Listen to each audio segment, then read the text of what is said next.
Good evening, everyone. I'm B.F. Skinner, born in Pennsylvania in 1904. I studied behavior at Harvard and spent most of my career exploring how consequences shape human and animal behavior, what I call operant conditioning. And I'm John B. Watson, born in South Carolina in 1878, long before Skinner. I laid the foundation for behaviorism here in the U.S., and I said it loud and clear in 1913. Psychology, as the behaviorist views, it is purely objective, experimental branch of natural science. No more introspection, no more soul searching, just simply observable behavior.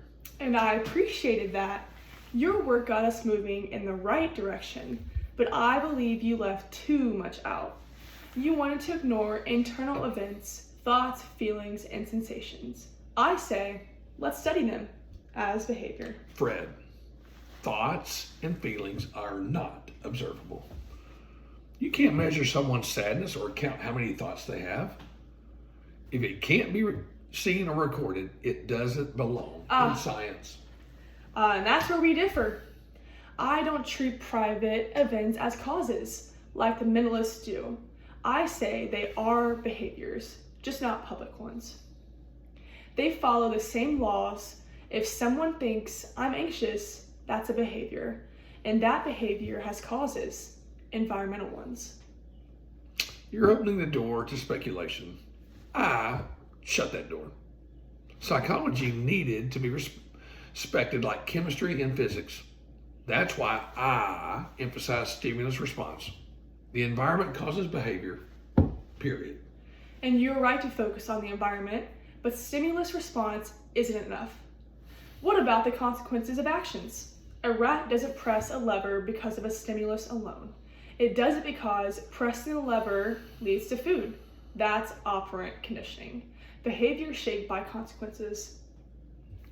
That's just adding layers of unnecessary explanation. My goal was prediction and control of behavior through clear SR chains.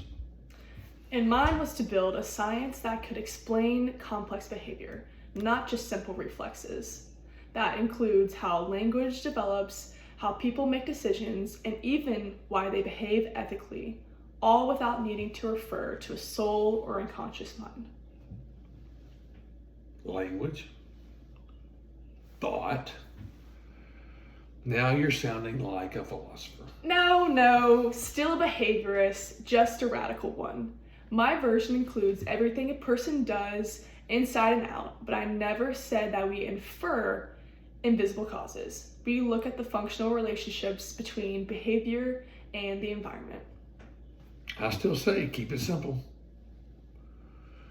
What you can see is what you can trust. And I say, if it's a behavior, it's fair game. As long as we use scientific methods, psychology should explain all behavior, not just what happens to be visible.